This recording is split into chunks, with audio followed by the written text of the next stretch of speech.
Mongol खानदान के बाद मुख्तलिफ खतों में मुख्तलिफ खानदानों की हुक्मरानी कायम हुई। अगर अब हम बरसगीर की बात करें तो मंगोलों के बाद तुगलक खानदान दिल्ली पर हुक्मरान रहा। तुगलक खानदान के बाद सैयद खानदान और फिर लोधी खानदान आया। लोधी खानदान के बाद मुगलिया सल्तनत ने बरसगीर पर हुक्मरानी की। ईरान में एल खानी मंगोल सल्तनत के बाद तैमूरी सल्तनत का उरूज हुआ।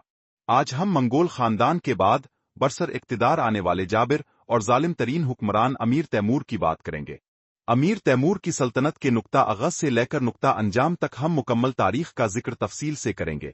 इंशा ये सीरीज भी मंगोल खानदान की तरह तकरीबन 8 से 10 एक साथ पर मुश्तमिल होगी। तो आइए शुरू करते हैं। अमीर तैमूर, जिसे तैमूर लिंग भी कहा जाता है, 9 अप्रैल 1336 को केश, मौजूदा शहर सब्ज, उज़्बेकिस्तान के करीब पैदा हुआ। वो बरलास कबीले से ताल्लुक रखता था, जो मंगोल नजात तर्क कबीला था और चंगेज खान की फौज में शामिल रह चुका था। ताहम वक्त के साथ साथ ये कबीला तर्क और फारसी सकाफत में घुल मिल गया था। तैमूर की इब्तिदाई जिंदगी सख्त मुश्किलात से भरी हुई थी, मगर इसके अंदर बचपन से ही जंगी महारत, सियासी चालाकी और क़यादत की सलाहियतें मौजूद थीं। तैमूर के वालिद का नाम तरगाई था, जो बरलास कबीले का एक मामूली सरदार था। बरलास कबीला वस्ती एशिया में आबाद था और चुगताई खान के मातहत आता था, जो चंगेज खान की सल्तनत के बंटवारे के बाद वस्ती एशिया में कायम हुआ था। तैमूर की वालिदा का नाम तकया खातून था, जो एक नेक और मजहबी खातून थीं। चूंकि तैमूर का खानदान कोई बहुत बड़ी सल्तनत का हुक्मरान नहीं था, इसलिए इसने अपनी इब्तिदाई जिंदगी निस्बतन मामूली हालात में गुजारी। ताहम इसका ताल्लुक एक जंगजू कबीले से था, जिसने इसे फौजी तरबियत हासिल करने और जंगी हिकमत अमली सीखने में मदद दी। अगरचे तैमूर को रिवायती तालीम ज्यादा नहीं मिली, मगर इसने इस्लामी उलूम, जंगी फनून, घुड़सवारी और हुक्मरानी की बुनियादी बातें अपने इर्द गिर्द के माहौल से सीखीं। तैमूर फारसी, तुर्की और मंगोली जुबानें समझता था, मगर इसकी बुनियादी जुबान चुगताई तर्क थी, जो इस वक्त वस्ती एशिया में आम थी। तैमूर ने नौमरी में ही घुड़सवारी, तीर अंदाजी, तलवारबाजी और जंगी हिकमत अमली में महारत हासिल कर ली थी। इसने कई मकामी झड़पों में हिस्सा लिया और अपनी बहादुरी के जौहर दिखाए। 1363 ईस्वी के आसपास, जब तैमूर तकरीबन 27 साल का था, वो एक लड़ाई में शदीद जख्मी हो गया। मुख्तलिफ तारीखी हवालों के मुताबिक इसका दाया हाथ और बाया पीर जख्मी, इसका बाया पीर हमेशा के लिए नाकारा हो गया, जिसकी वजह से वो लंगड़ा कर चलने लगा। कुछ रवायात के मुताबिक वो किसी झड़प में तीरों आ तलवार के वार से जख्मी हुआ, जबकि कुछ मुअर्रिखीन का कहना है कि इसे घोड़ा चोरी करते वक्त किसी किसान ने जख्मी कर दिया था। चूंकि वो लंगड़ा कर चलता था, इसलिए इसे तैमूर लिंग कहा जाने लगा। फारसी में लिंग का मतलब लंगड़ा होता है। इस वक्त वस्ती एशिया में चुगताई खान कमजोर हो चुका था और मुख्तलिफ जंगजू सरदार अपनी ताकत बढ़ाने की कोशिश कर रहे थे। तैमूर ने सियासी चालाकी और फौजी महारत से कई ताकतवर सरदारों के साथ इत्तेहाद किया और कुछ को शिकस्त देकर अपने असर और रसूख में इजाफा किया। तैमूर ने अमीर हुसैन नामी एक सरदार के साथ इत्तेहाद किया, जो चुगताई खान का एक बासर शख्स था। दोनों ने मिलकर कई जंगें लड़े और इक्तिदार हासिल करने की कोशिश की। ताहम बाद में उनके दरमियान इख्तिलाफात पैदा हो गए और 1370 ईस्वी में तैमूर ने अमीर हुसैन को शिकस्त देकर खुद को मावरा अलनहर का हुक्मरान बना लिया। अमीर तैमूर की इब्तिदाई जिंदगी मुश्किलात, जंगों और सियासी चालाकी का मजमुआ थी। वो एक आम सरदार के घर पैदा हुआ, मगर अपनी जहानत, बहादुरी और जंगी महारत से एक अजीम सल्तनत की बुनियाद रखी। अगरचे इसने सख्त चोटों और मुश्किलात का सामना किया, मगर वो कभी पीछे नहीं हटा और बिलाखिर 1370 ईस्वी में वस्ती एशिया में अपनी हुक्मरानी कायम कर ली, जिसके बाद इसने दुनिया के बड़े हिस्से को फतह करने की मुहिम शुरू की। अमीर तैमूर 1336-1405 की सियासत का दौर वस्ती एशिया, ईरान, अफगानिस्तान, बरसगीर और मशरिक वस्ता तक फैला हुआ था। वो एक गैर मामूली फौजी हिकमत अमली का माहिर था, जिसने ताकत, सिफारतकारी और सियासी चालाकी से एक वसी सल्तनत कायम की। इसका सियासी सफर इक्तिदार के लिए दाखिली जंगों से शुरू होकर एक आलमी फतूहात के सिलसिले में तब्दील हो गया। तैमूर की सियासत दो बड़े पहलुओं पर मुश्तमिल थी। तैमूर का ताल्लुक चुगताई खान से था, जो मंगोल सल्तनत का एक हिस्सा था। ताहम 14वीं सदी में चुगताई हुक्मरान कमजोर पड़ चुके थे और वस्ती एशिया में मुख्तलिफ जंगजू सरदार ताकत के लिए लड़ रहे थे। तैमूर ने चालाकी से अमीर हुसैन के साथ इत्तेहाद किया, जो कि एक ताकतवर सरदार था, और दोनों ने मिलकर कई जंगें लड़ें। बाद में तैमूर और अमीर हुसैन के दरमियान इख्तिलाफात पैदा हो गए और 1370 ईस्वी में तैमूर ने अमीर हुसैन को शिकस्त देकर समरकंद को अपनी हुकूमत का मरकज बना लिया। اس کے بعد تیمور نے چغتائی خان کے کمزور حکمرانوں کو صرف علامتی حیثیت دے کر خود کو اصل حاکم بنا لیا۔ تیمور نے خود کو چنگیز خان کا وارث ظاہر کرنے کی کوشش کی، حالانکہ وہ اس کی براہ راست اولاد نہیں تھا۔ اس نے چغتائی منگول حکمرانوں کو برائے نام حکمران رکھ کر اپنی حکومت کو قانونی حیثیت دی۔ اس طرح وہ منگول روایتوں کو برقرار رکھتے ہوئے ترک اور فارسی روایات کو بھی اپناتا رہا۔ تیمور نے سمرقند کو اپنی سلطنت کا مرکز بنایا اور اسے علم و فنون کا مرکز بنا دیا۔ اس نے اپنی حکومت کو مستحکم کرنے کے لیے مختلف علاقوں میں گورنر مقرر کیے، جو عام طور پر اس کے رشتہ دار قریبی سردار ہوتے تھے۔ اس نے ایک مضبوط فوجی اور بیوروکریٹک نظام تشکیل دیا، جہاں تمام فیصلے مرکزی حکومت کے تحت ہوتے تھے۔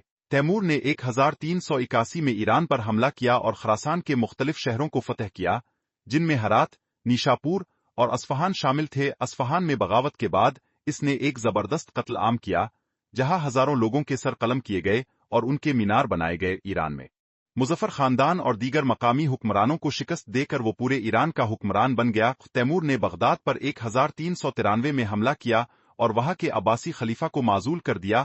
1400 عیسوی میں اس نے شام پر حملہ کیا اور دمشق اور حلب کو تباہ کر دیا۔ دمشق میں مشہور عالم اور مورخ ابن خلدون نے تیمور سے ملاقات کی، جس نے تیمور کی ذہانت اور حکمت عملی کی تعریف کی۔ 1398 عیسوی میں تیمور نے برصغیر پر حملہ کیا اور دہلی سلطنت کے حکمران سلطان ناصر الدین محمود تغلق کو شکست دی۔ دہلی میں بے شمار لوگوں کو قتل کر دیا گیا اور شہر کو برباد کر دیا گیا۔ تیمور نے دہلی کی لوٹ مار کے بعد وہاں ایک عارضی حکومت قائم کی اور پھر واپس سمرقند چلا گیا۔ 1402 عیسوی میں تیمور نے عثمانی سلطنت پر حملہ کیا اور انقرہ کی جنگ میں سلطان بایزید اول کو شکست دی۔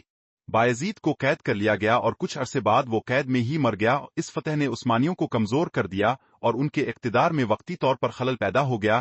1405 عیسوی میں تیمور نے چین پر حملے کی مہم شروع کی، مگر سرد موسم اور بیماری کی وجہ سے اعترار موجودہ قازقستان میں اس کا انتقال ہو گیا۔ اس کی موت کے بعد اس کی سلطنت جلد ہی ٹکڑوں میں بٹ گئی، کیونکہ اس کا کوئی مضبوط جانشین نہیں تھا۔ اور تیمور نے اپنی سلطنت کو مستحکم رکھنے کے لیے سخت قوانین نافذ کیے۔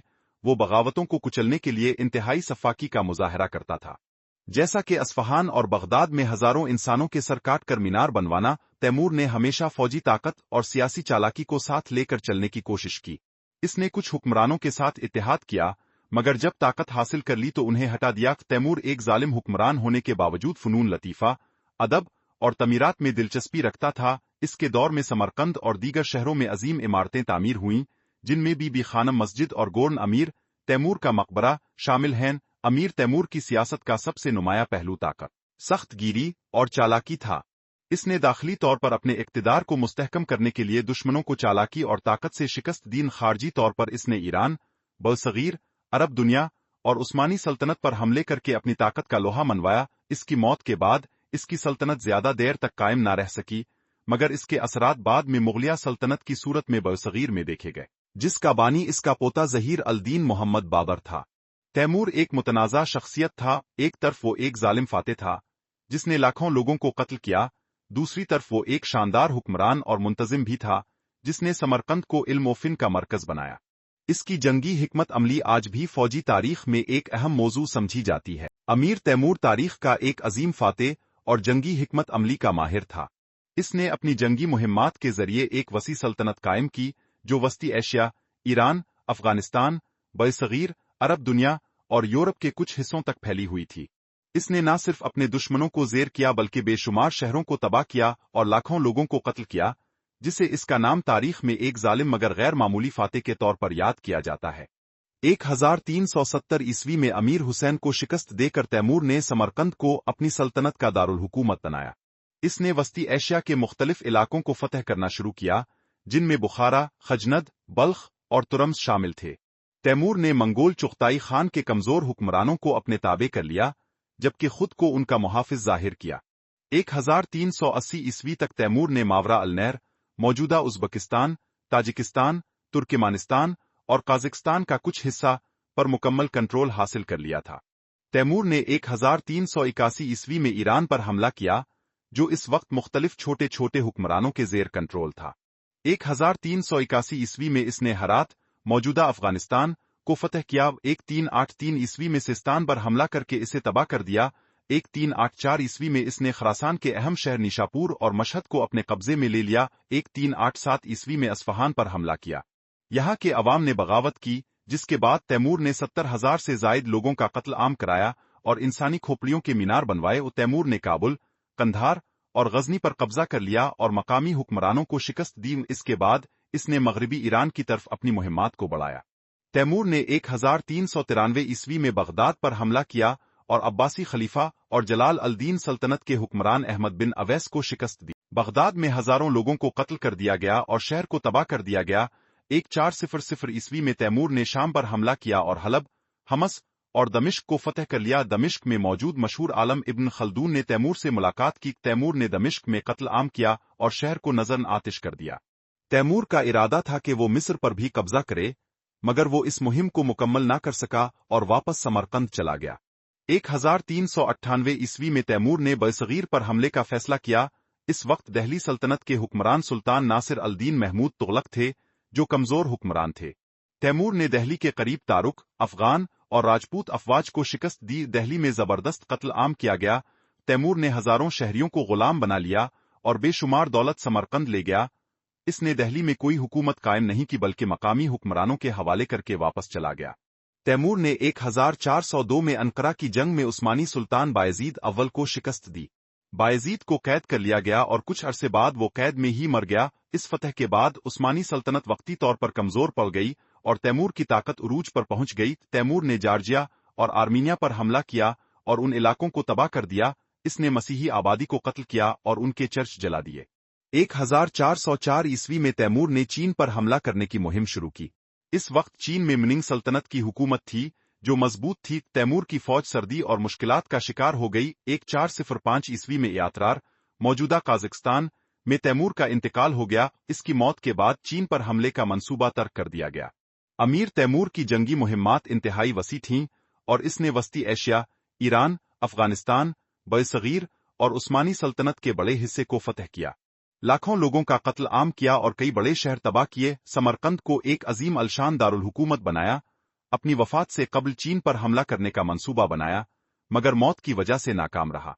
तैमूर तारीख का एक मुतनाज़ा हुक्मरान था। एक तरफ वो एक जालिम फाते था जिसने बेशुमार कत्ल आम किए, दूसरी तरफ वो एक ताकतवर मुंतजिम था जिसने समरकंद को इल्म फिन का मरकज बनाया। अमीर तैमूर की जिंदगी के आखिर के हालात पर हम एक नजर डालें तो हैरत होती है कि जिसका आगाज हुक्मरानी इंतहाई जाबराना था, लेकिन आखिरी दूर बहुत से ऐसे मुशाहिदात का इजहार करता है कि ताकत की जात सिर्फ अल्लाह की है। अमीर तैमूर का दौर हुकूमत, फतूहात, अस्करी ताकत और सल्तनत की तौसी के लिए मशहूर है, लेकिन इसकी जिंदगी के आखिरी अयाम में सल्तनत को मुख्तलिफ चैलेंजेस का सामना था। अगरचे तैमूर की हुकूमत फौजी लिहाज से मजबूत थी, मगर इंतजामी, सियासी और मुआशरती मसाइल वाज़ेह होने लगे थे। अमीर तैमूर की हुकूमत का सबसे बड़ा मसला जानशीनी का फुकदान था। तैमूर की जिंदगी में ही इसके मुमकिना जानशीनों के दरमियान इख्तिलाफात पैदा हो चुके थे। इसका सबसे पसंदीदा बेटा जहांगीर इसकी जिंदगी में ही फौत हो चुका था, जबकि दीगर बेटे और पोते आपस में इक्तिदार के लिए लड़ रहे थे। इसके नवासे खलील सुल्तान और बेटे शाहरुख के दरमियान इक्तिदार के लिए रस्साकशी चल रही थी। मरकजी इक्तिदार कमजोर होना शुरू हो गया। तैमूर की जिंदगी के आखिरी बरसों में सल्तनत का इंतजामी ढांचा कमजोर पड़ने लगा। चूंकि इसका तर्स हुक्मरानी ज्यादातर अस्करी ताकत पर मुनहसर था, इसलिए कोई पायदार ब्यूरोक्रेटिक निजाम कायम ना हो सका। मकामी गवर्नर और सरदार खुद मुख्तार होने लगे और तैमूर की गैर मौजूदगी में अपनी ताकत बढ़ाने लगे। तैमूर की मुसलसल जंगों और मुहिम्मात ने सल्तनत की माशी हालत को कमजोर कर दिया था। सल्तनत की दौलत का ज्यादातर इन्हिसार लूट मार और फतूहात पर था, मगर जैसे ही तैमूर की जंगी मुहिम्मात कम हुई, दौलत के ज़राए भी कम होने लगे। ज़राअत और तिजारत मुतासिर हो चुकी थी, क्योंकि तैमूर की मुहिम्मात के दौरान कई इलाकों की आबादी कम हो गई थी और इंफ्रास्ट्रक्चर को नुकसान पहुंचा था। तैमूर की सल्तनत बहुत वसी थी, मगर मजबूत इंतजामी ढांचा न होने की वजह से मुख्तलिफ इलाकों में बगावतें शुरू हो रही थीं। ईरान, शाम और इराक में मकामी हुक्मरानों ने दोबारा ताकत हासिल करने की कोशिश की। उस्मानियों, ममलूकों और दीगर दुश्मनों की ताकत दोबारा बहाल हो रही थी। तैमूर ने अपनी जिंदगी के आखिरी महीनों में चीन पर हमले का मंसूबा बनाया था, क्योंकि इस वक्त चीन में मिनिंग सल्तनत हुकूमत कर रही थी। ईस्वी में इसने एक बड़ी फौज तैयार की और चीन की तरफ पेश कदमी की, मगर सर्द मौसम और बीमारी की वजह से फौज कमजोर पड़ गई। 1405 ईस्वी में तैमूर का इंतकाल हो गया और चीन पर हमला करने का मंसूबा तर्क कर दिया गया। मगरबी दुश्मन दोबारा ताकतवर हो रहे थे। उस्मानी सुल्तान बायजीद अव्वल को शिकस्त देने के बाद तैमूर ने उस्मानियों को आर्जी तौर पर कमजोर कर दिया था, मगर तैमूर की मौत के बाद उस्मानियों ने दोबारा ताकत हासिल करना शुरू कर दी। तैमूर ने अरब इलाकों में ममलूकों को कमजोर कर दिया था, मगर वो दोबारा अपने इलाके बहाल कर रहे थे। 1405 ईस्वी में चीन पर हमले की मुहिम के दौरान अमीर तैमूर की यात्रार मौजूदा काज़ाकिस्तान में बीमारी के बाइस वफात हो गई। तैमूर को समरकंद वापस ले जाकर दफन किया गया, जहां इसका मकबरा गोर्न अमीर आज भी मौजूद है। तैमूर की वफात के बाद इसकी सल्तनत जल्द ही टुकड़ों में बट गई क्योंकि इसके बेटे और पोते आपस में इक्तिदार के लिए लड़ने लगे। इसका बेटा शाहरुख ईरान और खरासान का हुक्मरान बना, मगर वो पूरी सल्तनत को मुत्तहिद न रख सका। दूसरे इलाकों में मकामी गवर्नर और सरदार खुद मुख्तार हो गए। आखिरकार तैमूरी सल्तनत 1500 ईस्वी तक खत्म हो गई और इसकी बाकियात से मुगलिया सल्तनत बाबर मुगल शहंशाह की शक्ल में वजूद में आई। ऐसी मजीद वीडियोस देखने के लिए ARST मीडिया को सब्सक्राइब कर ले ताकि हर नई आने वाली ऑडियो अब तक पहुंच सके।